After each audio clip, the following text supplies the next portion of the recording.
The sound of lawn mowers signals the start of the day at TPC Sawgrass.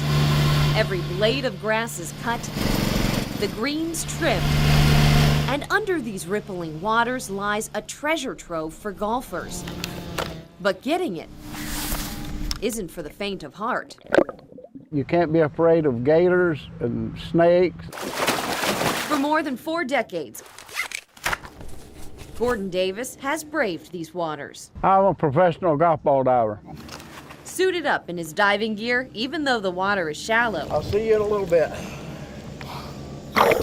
Finding the golf balls can be quite a challenge. All by feel. With the murky water, he feels around for the golf balls by hand, only being able to see about 8 inches in front of him at a time. And often, he isn't alone in the water. He carries a gator knife with him, but in his 45 years of diving, he says he's never been bitten. I've run into them, hit them, saw them on the bottom, swim into them, but never got bit. With the famous island green of hole 17, Everybody likes this hole. there is no shortage of golf balls in the surrounding water. I can come out and do 5,000 or 6,000. That's a lot of swings and misses. Oh yeah, a lot of bad words. So if you've ever hooked a golf ball into the water, you are not alone. Gordon dives for the balls about 3 to 4 times a year and pulls out around 2,000 each time. I got another bag here. In his nearly half a century career, he has pulled out millions of golf balls for courses all over the First Coast. I don't know what he's doing out here. He must have hatched out. Can you And see it? taking a moment to help out his fellow creatures he sometimes finds lost on the It course. may be beautiful, and he can bite too. And then comes the next step. Sorting the thousands of balls by hand. Callaway, Titleist, TaylorMade. You name it, and you could probably find it in this pile. The balls pulled from the water will be washed, reprocessed, and either turned into range balls or sold. I just get them, let them worry about the rest of it. But for a man working on one of the most beautiful courses in the nation, when the work is done, you won't find Gordon out here on the links. I played once or twice, but I'm just too busy getting them than to hit them. He says the true joy he gets every day is that he loves what he does. That's after you enjoy something, it's never a job. And when you love your job, it always feels like a birdie of a day. Katie Jeffries with photographer Nick Marone, First Coast News, on your side. What do you want to play? It's hard for kids Epi, come here. in today's high-tech age 1, 2, 3. when the power goes out. Where'd they go? No TV, No internet. It's definitely been a challenge. but as hard as it is for the kids, What is it harder on, the parents or the kids? The parents. I'll be it. Jessica de Guzman I've got 3 girls, 11, 9, and almost 7.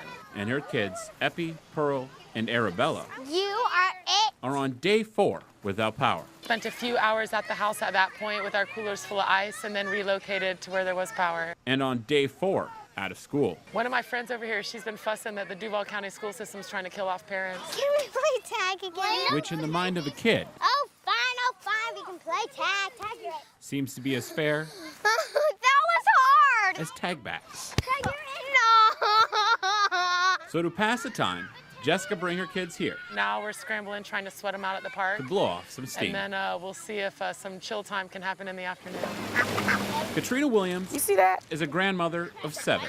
Trying to make something out of this hurricane fun. She is also on her 4th day of no power and no school, My lights went out 12 o'clock a.m. and is also at her wit's end.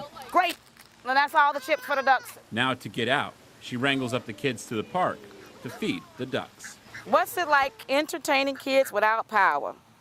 Well, this you have to go back to the olden days. You don't get to have TV. I'm sad about that. And as much as Katrina loves her grandkids, Day school is resuming on Monday. Yay! it seems Monday can't come here soon enough. To all the parents out there who've had their kids home for a week, I know y'all need this. In Jacksonville, Put your hands up. Photojournalist Nick Marone. First Coast News. Hi, people. On your side.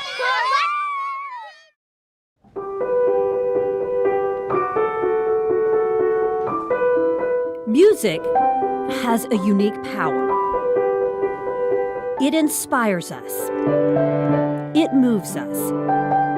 And for Gina Kinley, it was nearly stolen from her. And it seems like the more emotional or stressed out you are, the better you play. She found her passion at the age of 8. As she battled what she would later learn was a progressive, rare form of muscular dystrophy called spinal muscular atrophy, or SMA. The debilitating disease affects muscle strength and movement. My school was very sports-oriented, so I knew that I needed to find something that I could do that would make me feel good about myself. Until recently, there has been no treatment for SMA. And as Gina's muscles got weaker, she eventually lost her ability to walk. I totally had to nix all the octaves there for a while. But 2 days before Christmas 2016, a gift she dreamed of. It came in the form of an injection, Every last drop. a promising drug finally approved by the FDA. There's finally hope. And then once that's done, we will inject the Spinraza. Gina was the first adult in Florida to receive a drug called Spinraza. I couldn't believe it. I was always told that I would never see a treatment in my lifetime. So to finally have an option of something was an absolute miracle in my eyes. For the last 20 plus years, and we've been married for 20 years now, there's always been this discussion. The cure is just around the corner. The treatment's just around the corner. And we waited and we waited and waited for that. It's such a relief and such a joy to see that it's finally here. Every 4 months, Chris Kinley comes here to the Mayo Clinic in Jacksonville with his wife so she can have a lumbar puncture. I have $750,000 of medication in my spine right now. Here's the important part, right? Yes. Where I don't drop it and say, oh boy. We were allowed inside the room It's gonna tip you up a little bit here. as she had her 7th treatment. You know it gets stingy as we get closer to your skin surface. All right, we are injecting. And so for you personally, what does that mean to you? Oh my goodness, everything. I can take care of myself. It was getting to the point that, you know, that was starting to be a question of whether I was going to be able to continue to do that. She noticed the first milestone 17 days after her first treatment, when she could grip her hairdryer. Before what happened, let's see if I can even do it, it was like this. My finger was out all the time, and I would go like this, and it would just fling back up. I could not control that hand. I just couldn't do it. But see? And look at this. And then you just slide forward. I can see I can let go now. So that's pretty exciting, because, you know, that had went away. It means she now has renewed strength in her hands and more stamina. You notice this thing was 9 pages long. So she can continue to pursue her passion. Well, hope is, that's a strong word, and it's something pretty amazing to finally have.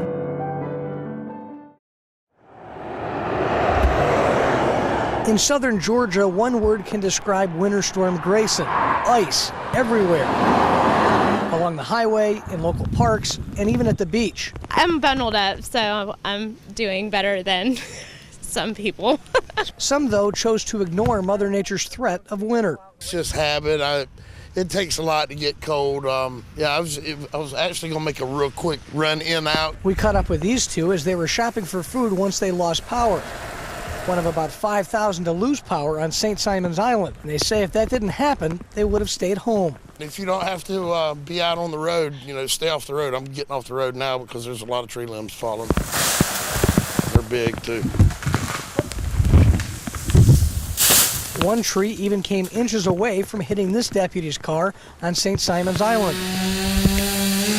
Crews spent much of the morning into the afternoon cleaning up the mess, but knocked out power to local gas stations and businesses, and took down many power lines as well.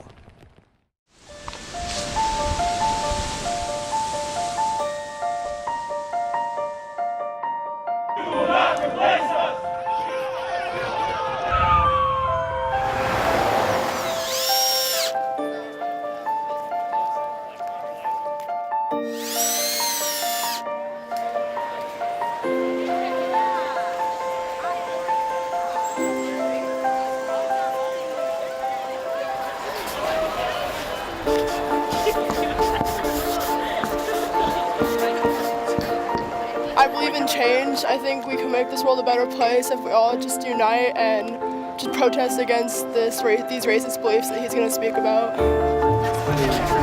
I believe in humanity. I believe in Gator Nation. I believe that love is more powerful than anything that hate can do, and that love is more important to spread than any message.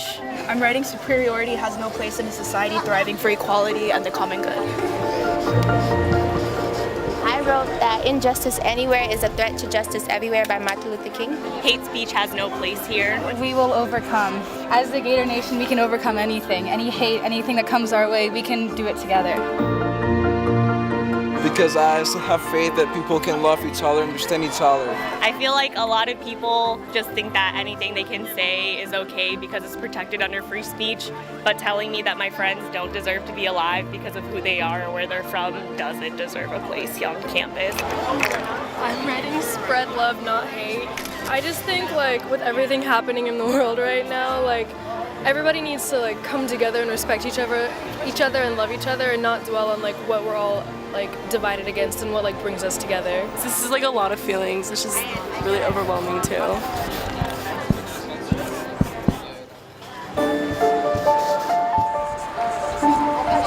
Just hope that we're going to be better than this in the future because we've made progress from who we were and we just have to continue to be better than that. These are like human ideals. Like we shouldn't even have to do this. Like I'm glad that we are, but we shouldn't have to. We are all the same people. We bleed the same color. We should all love each other and not hate each other. Love can and will defeat hate. I think it's just a time we all need to come together, and love is going to overpower all this. We have so much love at this campus. Cemeteries to me are almost like museums and parks combined. Very peaceful. They're beautiful, and they tell a story. If these graves are meant to honor sacrifice, It's historical. It's like a history lesson. then it seems only honorable Each story is simply straight facts. to clean stains left by the dust of time. It's hard to put into words the sacrifice and choices that a lot of the servicemen and women put forth to serve their country and preserve our rights. Without words, Andrew Lumish has committed to preserving their memory. Monuments that were dedicated to those who served our country from every conflict, from some of the Seminole Indian Wars to the Civil War to the Spanish-American War, World War I, World War II, and so on. They were in poor condition. They weren't maintained. Initially, he was just planning to shoot photos of the headstone, but then decided what he saw through the lens needed to change. I trained myself on how to properly restore them. I purchased all the products that I needed to do, and I began to one by one restore the monuments. One by one, giving his time because they gave theirs. Process-wise, tool-wise, it's kind of intricate, it's not glamorous, it's dirty. I bring with me generally 25 gallons of water to every Sunday when I complete restorations. I bring them in 5-gallon jugs.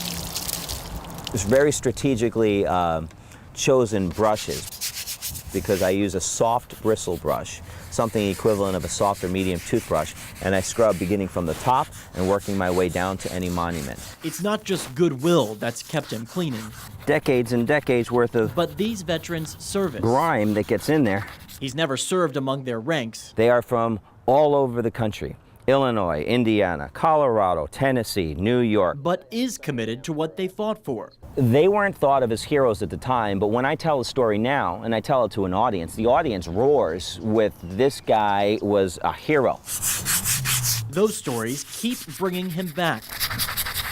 Clean what time has darkened. We're living amongst heroes, and it's great to appreciate the past and preserve the memory of sacrifice. It's about the individuals that I'm restoring and the respect that they deserve.